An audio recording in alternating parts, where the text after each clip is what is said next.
Hello and welcome. I'm Amritanshu Rai and you're watching Law of the Land on Sabha TV. Today we bring to you issues around malnutrition and try to understand how the government's ICDS program to tackle malnutrition among children has actually performed. To discuss the issue, I have with me Purnima Menon, Senior Fellow, International Food Policy and Research Institute, and Mr. Biraj Patnaik. Now for the headlines. The World Bank Report 2005 places India second in the list of countries with high malnutrition. Government data shows that there has been a decline of 1% in malnutrition among children.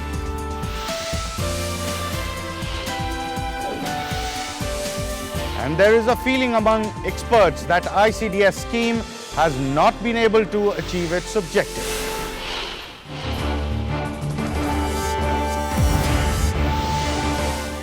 According to the World Bank report of 2005, India is second in the list of countries with high malnutrition. Better farming techniques and food security policies have been adopted by the government but have failed to address the issue of malnutrition in children. According to the World Health Organization, the most damaging effects of undernutrition occurs during pregnancy and the first 2 years of child's life, and these damages are irreversible. Organizations like United Nations and World Bank have launched several programs to assess the malnutrition level in India. According to the World Bank's report, at least half of Indian infant deaths are related to malnutrition and often associated with infectious diseases. Malnutrition delays motor, sensory, cognitive and social development.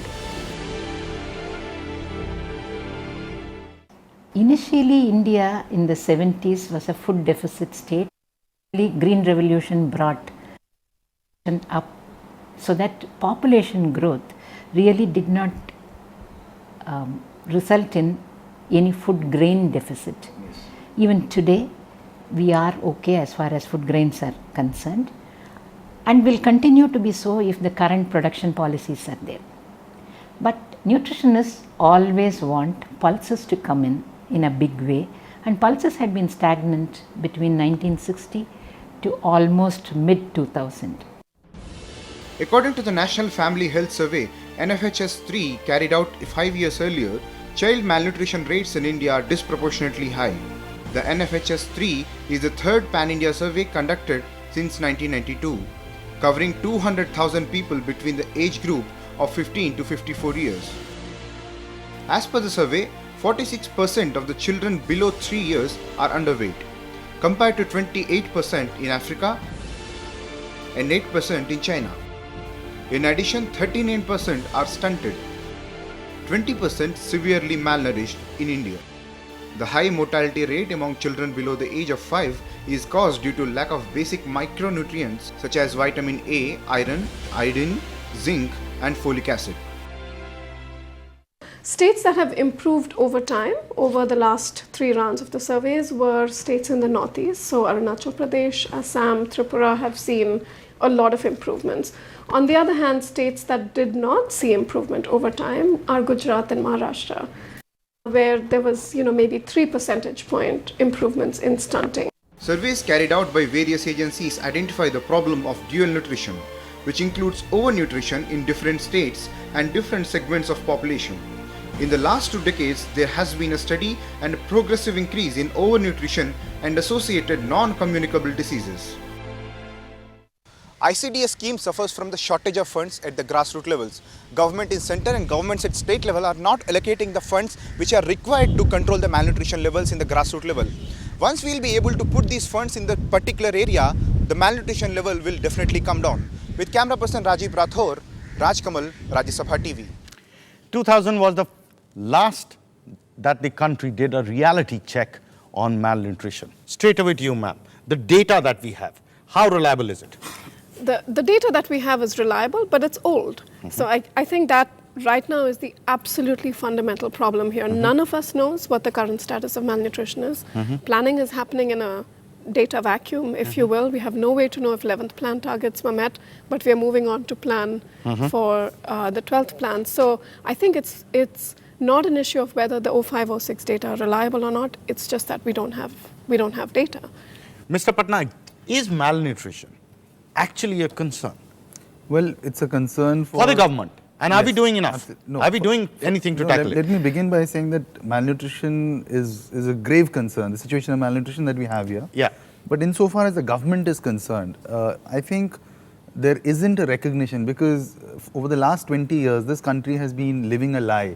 The lie that high growth rates in themselves are enough to deal with all our problems. And if you look at malnutrition, for me, the indicator of how seriously malnutrition is taken in this country is how do we select at the state level and at the central level the ministers. You know, firstly, we don't even have an independent ministry to deal with malnutrition. WCD minister, the Karnataka minister, was caught watching pornography in the assembly. Gujarat, the former minister, is now in jail for leading a mob that murdered 100 people. If you look at central ministers, when you had UPA 1, the tourism minister was given a demotion to WCD, and the prime minister and the media went to town saying this is a demotion, as if taking care of Japanese tourists is more important than dealing with child malnutrition. And today it's almost become a norm at the state and a center that to be a WCD minister, you have to be either incompetent or corrupt, or preferably both. So when the political leadership is not there, if the Prime Minister himself does not take charge, despite calling it a national shame, a curse, every 2 years he comes up with a statement. He's formed a council. The council has met only once in 7 years. So I'm not able to get myself convinced about the government's intentions when I see the kind of leadership that government is willing to provide to WCD, and the fact that even the Prime Minister's Council does not meet. So how do you convince yourself that government is taking this problem seriously? Also, the money issue. For anything that you would like to add to what Mr. Patnaik said, and also the money available for an important aspect like malnutrition. So I think there's a couple different issues. Firstly, I think I largely agree with Biraj that one is not yet seeing the kind of political commitment that you'd like to see to this particular issue. The data issue that I talked about is an issue of political commitment. If you care about an issue, you will monitor what's happening. If we care about economic growth, we're monitoring that, we're obsessing about that. Yeah. Why is nobody obsessing about this, right? So I think on that issue yet.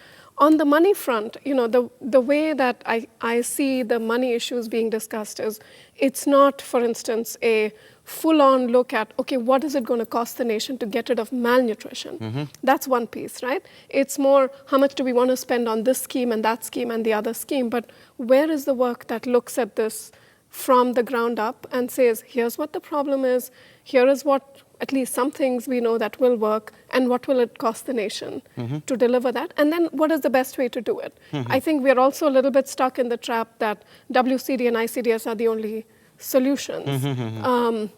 Certainly there's quite some discussion on multisectoral actions and converging between health and WCD and many other ministries and things like that.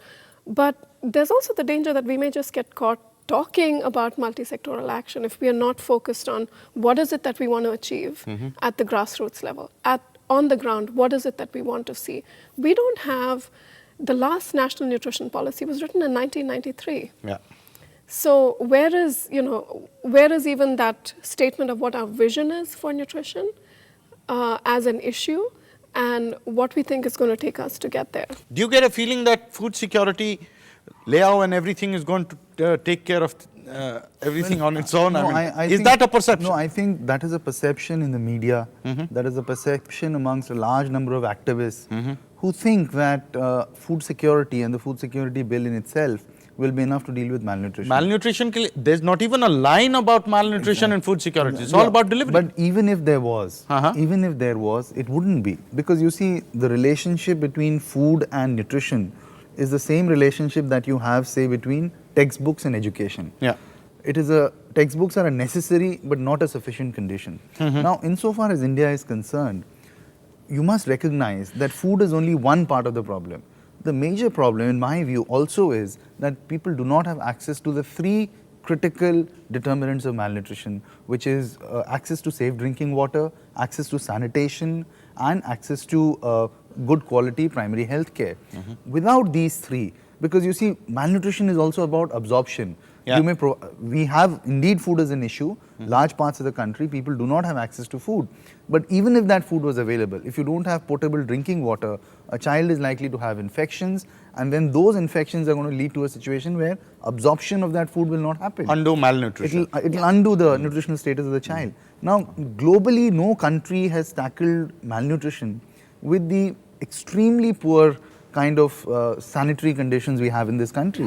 When 60% of this country is openly defecating, when more than half of this country does not have access to potable drinking water, if you ask me that would providing food, just food, be enough when your entire health system has withered away and the public health system is not as efficient as it should be in the poorest parts of the country, people do not have access to primary quality health care, you may give 35 kilos of ration cereals only, incidentally, which is what the food security bill is talking. In fact, they're talking about 25. Now, you may give 35 kilos, you may give 50 kilos.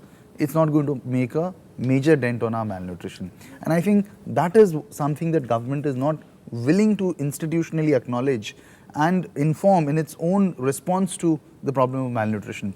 It's seen as the responsibility of one ministry, which has one joint secretary looking at a scheme which is taking care of 16 crore children. Now, one minister of state having one joint secretary, just one joint secretary, who is looking at the entire country and the interest of 16 crore children, not just for malnutrition, but for all kinds of things. You have set the system up for failure. And what we are seeing at the center is replicated in the states. We don't have the machinery in a mission. Sarva Shiksha Abhiyan has a mission. For health, you have the National Rural Health Mission. They have been able to create the infrastructure largely also in terms of human resources at the district level, at the block level, right down to the panchayats. Why does the ICDS not have a mission? When we can build our own schools, all the schools that are built are owned by the education department. You don't run schools on hired property. Our hospitals, our primary health centers, everything, infrastructure is owned by the government. ICDS centers are not owned by the government. Almost 65 to 70% of ICDS centers are either taken on rent or are, there's no standard plan. It's not owned by government. It's rented out. For the city of Delhi, government provisions for 600 rupees as rent per month. Now it's been increased, I think, to 1,000 rupees. Now please tell me, what kind of a place can you find in the city of Delhi for 1,000 for 1,000 rupees you can find a place large enough to accommodate 40, 50 children? That's so obviously you have created the conditions for ICDS to underperform. But I'd also like to say that ICDS is doing very well in states which have invested in it, in states which have had the political will. It's doing very well in Tamil Nadu, for instance, where they've had the TINIP program which the World Bank used to fund, which was extremely successful. It's doing very well in Himachal Pradesh. It's now picking up in Orissa. It's showing improvements, ironically, even in Gujarat and other states. So it is doing well where the state has put the will to implement, the political will to implement it. It's time for us to head into a break. When we come back, we will talk about the government program to tackle malnutrition.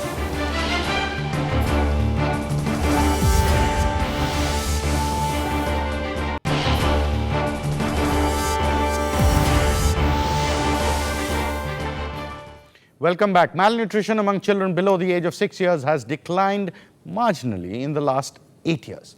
The flagship program to reduce malnutrition among children, the Integrated Child Development Services (ICDS) scheme, has failed to achieve its objective. A World Bank study of Orissa in 2005 showed that on any given day, 1/3 of the Integrated Child Development Services (ICDS) scheme centers are non-functional. And for the most of the days, there is no distribution activity. Places which have distribution are not able to benefit the people who need it. It's been highly variable across the different states in India. So while the national average change, I think, over the 13 years between the two surveys, between 1992 and between 2005-2006, the average change was about 10 percentage points. But it's been much higher in some states and much lower in some other states. We have invested in Anganwadis, but the Anganwadi worker was always considered an honorary worker, paid less than a minimum wage. It was a part-time program. So we have built no basically infrastructure to support a very, very important program that's going to cater to almost 15 crore children. Let's look at some of the indicators on the success of ICDS scheme, which has been under implementation for last 30 years. According to the Ministry of Women and Child Development's annual data, the ICDS scheme is reaching to 5.8 crore children out of the targeted 16.4 crore in the age group of 6 months to 6 years. The ministry's data of 50% rate is contradicted by the National Sample Survey's results, which reveals a delivery rate of only 12%. National Family Health Survey NFHS 3 data reveals that only 1/3 of the children received semi-solid food between 6 and 9 months. In states like Uttar Pradesh, Bihar, Madhya Pradesh and Rajasthan, the delivery rate varied from 15% to 30%. Most of the ICDS activities has expert support but lacks effective monitoring mechanisms. ICDS has not been able to educate Anganwadi workers in health and nutrition activities, because of which crucial activities like home visits and pregnant mother care are neglected. Most affected, there is definitely a lack of political will, there's a lack of governance in all the schemes and programs, a very, very low priority. Now, if you consider ICDS as a program, currently we have one joint secretary who looks after the entire ICDS for the whole country. And if we think that malnutrition is such a huge problem, what has been our investment in this from the top to the bottom? The Integrated Child Development Services ICDS program is the country's primary policy response to the child malnutrition. It made a small beginning in 1975 and covered improving the quality of service delivery and the distribution of food to a focused group, but has had a very little impact. Experts in the food and nutrition industry suggest the government to distribute food which has got nutrition value. They also critique the food security bill which is proposed and say it does not talk about the malnutrition reduction in this country. With camera person Rajdeep, Raj Kamal, Rajya Sabha TV. The ICDS program has been under implementation for over 30 years. Most of the points that you said we covered in the second package. Anyway, the point I wanted you to address is the Anganwadi workers. How much is the Anganwadi worker actually getting? Because he is at the fountainhead, or she is at the fountainhead, right? Now, she is the one who has to educate, get the pregnant lady to, educate the pregnant mothers, and also work for the children till they are 6 years. What is the kind of money that they get for the kind of work they do? So there are two issues. One is the money, and it varies from state to state, because although Government of India gives 1,500 rupees, some states have supplemented and give up to 3,000 rupees. States like Tamil Nadu, Pondicherry and other states, they pay much more. Now, but that's not the issue. The issue is that one single worker, anyone who's brought up a child in this country would know that how much time and energy goes into even bringing up one child. Now, how do you expect one single worker to take care of 40 children, to fill in 19 registers, to take care of a range of activities? So, as a result of all of this, what is happening is that the age group where malnutrition manifests itself the most, that is under 2s, that's the first 1,000 days, that age group is being completely neglected. And for that, I think the solution is very simple. We know it. We need to have a separate personnel, a separate worker. We need much more converged services around the under 2s. Because if you look at even the Hangama report, or you look at the other reports which have come out, which are not government reports, but which are private survey reports, independent, they are showing that the highest burden of malnutrition in India, and indeed elsewhere in the world, 1,000 days. is in the first 1,000 days. What are we doing for these children in India in the first 1,000 days? That is a critical question. No, I agree that money is not an issue. It's the number of staff or the Anganwadi workers at the grassroots level. And making them regular. Why should they not be regular employees? A school teacher earns 30,000 rupees. A primary school teacher, say in Rajasthan, gets a salary of 30,000 rupees. Why should an Anganwadi worker get only 1/10 the amount? Okay. Also, on the education aspect or the training aspect of the Anganwadi worker, where are we? I think there's recognition that there needs to be a complete relook at what's going on with building the capacity of frontline health workers. There's much more work going on. I mean, if we look at, think about, for instance, those frontline individuals who, they really are the face of our programs, Absolutely. right? We make decisions here and they get translated. Yeah. It's where the rubber hits the road. You may have, something coming from here or something coming from there, from either of the workers, or you may have nothing that happens on the ground because the two systems can't really Coexist. get together to Hold deliver hands the and, services. Exactly. So, you know, the ICDS and the need for the additional worker there is one thing. The other thing is recognizing that there are service mechanisms within both the Ministry of Health and Ministry of WCD and their programs that are reaching women and children in the first 1,000 days. And how do we bring these together to really deliver? The frontline health workers is an absolutely all-important entity in all of this. We are not investing enough in understanding what's going on with the frontline health workers. In research we've done in other places on frontline health worker service delivery, we find that training is interestingly a very important source of motivation. Supportive supervision is a very important source of motivation. There's empirical research on this. But if we look at the systems in India, and I'm sure Not Biraj is- implemented. Exactly, and especially things like both training and supportive supervision. I think in some research our teams had done in Bihar some years ago, there are massive supervisory gaps in these. So if you recognize that these are kind of pillars, training, remuneration, supportive supervision are kind of pillars to ensure good service delivery, and then you have a system that's not able to really kick in and make that happen. One question I would like you Yes. to address is, just splitting the hair further, okay?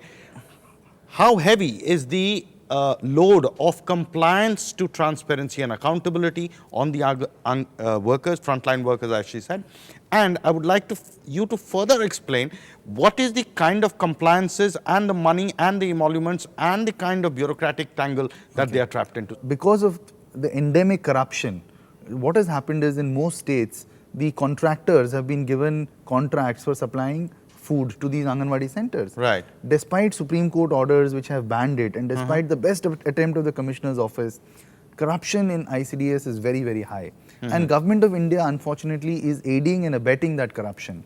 They are aiding and abetting that corruption by ensuring that they keep passing circulars and guidelines which allow the return of the contractors rather than the self-help implementation. groups. Yeah. Because what the Supreme Court has essentially said, that the food should be cooked locally by self-help groups and so on. States where this has been tried out, it has been extremely successful.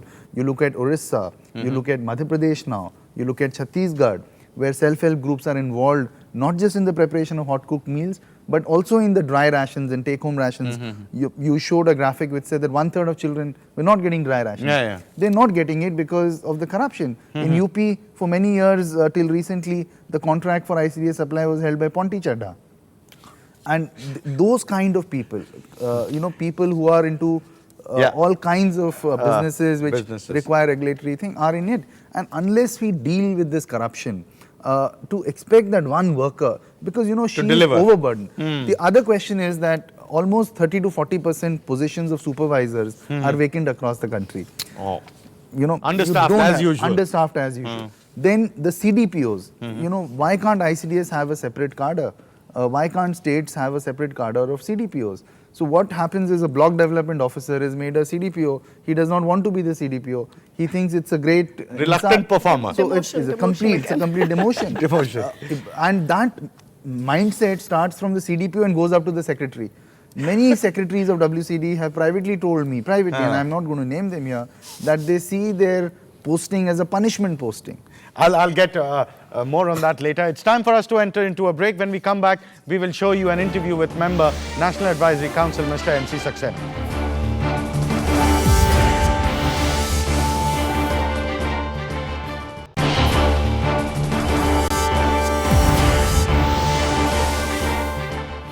Welcome back. My colleague Rajkamal Rao spoke to Mr. NC Saxena, member National Advisory Council, and tried to get his point of view. Sir, you have suggested reforms in ICDS system. What made you to suggest these reforms? ICDS program, when it was started in the 70s, its focus was much more on preschool education. So therefore, they thought that children in the age group 3 years to 5 years, they would come to an Anganwadi center, and the Anganwadi worker saw herself in the role of a teacher. So focus was on learning alphabets or numeracy, etc. Later, when the focus changed to malnutrition, unfortunately the design of the program, which should have been changed, was not changed, because a child who is a year old or 6 months old, he or she walk to the Anganwadi center. He or she requires feeding at least 5 times a day or 6 times a day. And therefore, the focus should have been on visiting each household, and the age group focus should change from 3 years to 5, from 3 to 5 years to 6 months to 2 years. How big a part of the food security bill is malnutrition? But we'll come to that point later. First, I would like you, ma'am, to address the point that you were making on the gender and women issues. Quickly, ma'am. So one of the really critical drivers for the malnutrition levels in South Asia, and certainly India is the big elephant in here, as opposed to some of the other regions, is where women and girls start pregnancies, and what implications that has for where what underweight rate, low birth weight, and the patterns of growth that low birth weight babies have. So we we have to kind of confront some of the social issues there when we look at what's going on in India. For instance, the early marriage rates and rates of early childbearing are just excruciatingly high. There's absolutely no reason that girls who are 15 to 19 years old should be having babies. Right? I mean, you're not biologically grown yourself, and you're then forced to to get married and then to have a baby and bring that baby up in a situation when you're not neither educated nor socially empowered to do so. So, I think that requires a really serious look, and it requires different policy approaches. Completely out of the box approach. It's not It's a just social about, issue. yeah, it's not It's a just about social thing. feeding feeding the children. It's about keeping girls in school longer, keeping them from getting Healthier, married, and so that the entire health of the country actually improves. Absolutely. The solutions, Biraj. I think first is to focus on under twos. Please change the focus of the ICDS from 3 to 5 years and hire a separate worker for the under twos. 1,000 days. The first for the first 1,000 days. Second, please increase the budgetary allocation by at least 5 times. Focus on creating a mission with a dedicated staff right up to the district and to the panchayat level. Please accord to it the political priority it deserves, because unless you do that, you will not be able to see it in a multisectoral way. Focus on water, focus on sanitation, focus on access to better health care. If we did these 7 things right, I think we'll crack the please, and please collect the data. Please collect the data. Thank you, sir, and thank you, ma'am, for joining us on this discussion. It's time for us to end the show. You can email your suggestions and comments to law.rstv@gmail.com. You can also watch our shows on the YouTube. We'll be back with a new issue and a new episode. Keep watching Rajya TV.